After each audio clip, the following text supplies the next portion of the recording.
je me balade au milieu des nymphéas. Rien que pour moi.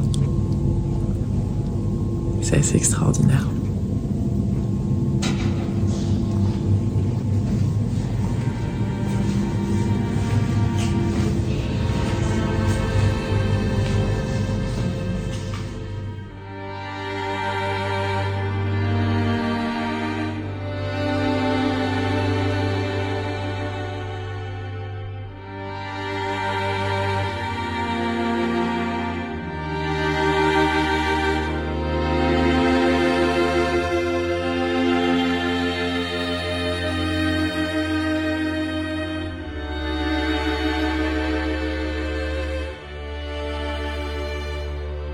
Et ça fait maintenant 5 ans que je travaille à Paris 2024. Je suis en charge du programme d'éducation au jeu et de ce qu'on appelle le programme Génération 2024.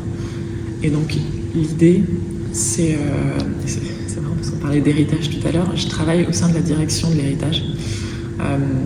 L'idée, c'est comment est-ce qu'on se sert des jeux, on utilise les jeux, cette compétition qui durera un peu plus de 2 fois 2 semaines à Paris en 2024, dans un souci éducatif.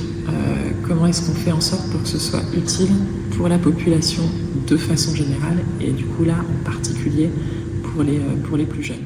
Ce qui est magique aussi, c'est que je me rends compte de la chance que j'ai d'être là, toute seule.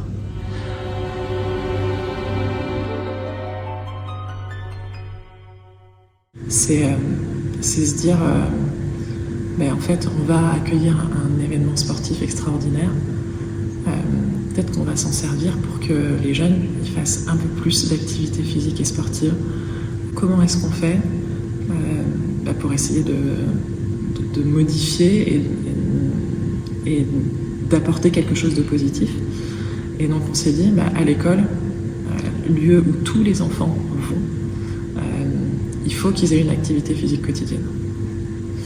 Donc on a testé avec l'Académie de Créteil, que je remercie.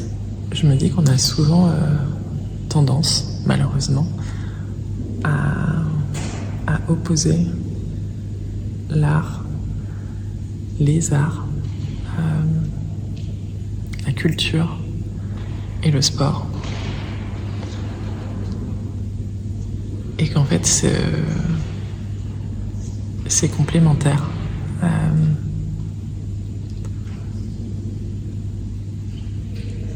Que l'un va avec l'autre, que ça ne s'oppose pas, qu'on peut aimer se retrouver là, au milieu de ces nymphéas, et aimer aussi aller prendre un ballon et faire quelques paniers.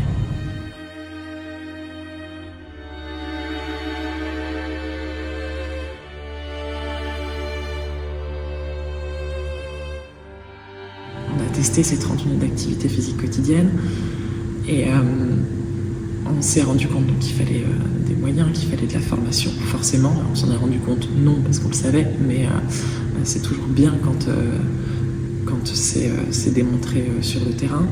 On a été voir le ministère de l'Éducation nationale et on a insisté une première, une deuxième, une troisième fois, bref, un travail de lobbying important.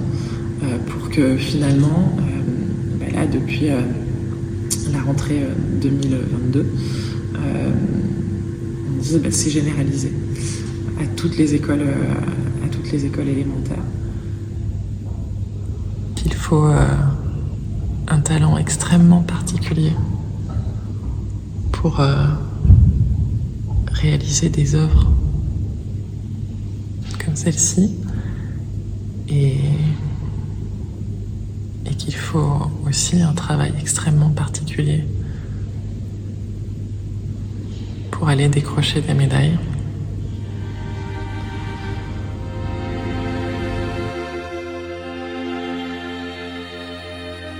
On est conscient du fait qu'il y a besoin de formation, qu'il y a besoin d'accompagnement. On accompagne, nous, avec l'ANS, avec le ministère des Sports, financièrement, d'autant les écoles de petits kits sportifs. C'est pas grand-chose, mais c'est déjà ça. Voilà. Et puis ensuite, c'est l'académie qui accompagne pour réussir à gagner les enseignants avec un travail facile à prendre du plaisir. Et c'est pas quelque chose qu'on a forcément toujours... c'est pas forcément envie de faire, mais on se sent pas toujours en capacité parfois de le faire ou légitime. Parce qu'on se dit, je vais transmettre, mais je vais transmettre quoi? Mais pour réussir à gagner, il fallait aussi prendre du plaisir. Parce que quand on prend du plaisir, on a envie de progresser pour prendre encore plus de plaisir. On a envie de prendre du plaisir avec les copines, avec l'entraîneur. On a envie vraiment d'être utile. En tout cas, moi, c'est ma perception des choses. J'avais envie d'être utile au groupe et à l'équipe. Pour ça, il fallait que je progresse.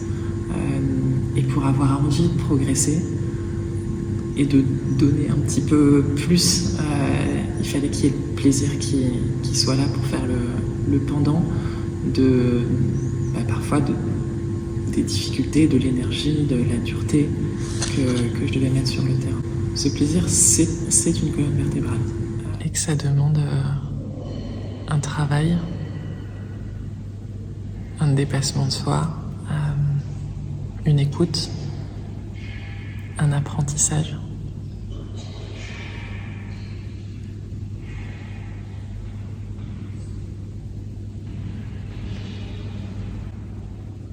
Et qu'en fait, tout ça, ça se rejoint.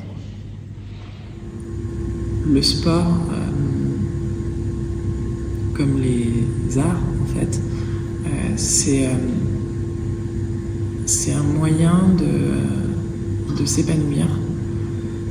Et chacun peut trouver une appétence particulière pour une pratique sportive. On est tous faits pour quelque chose, toutes et tous. C'est ce qui permet de se retrouver, de se construire et d'être bien ensuite pour apprendre. C'est une respiration.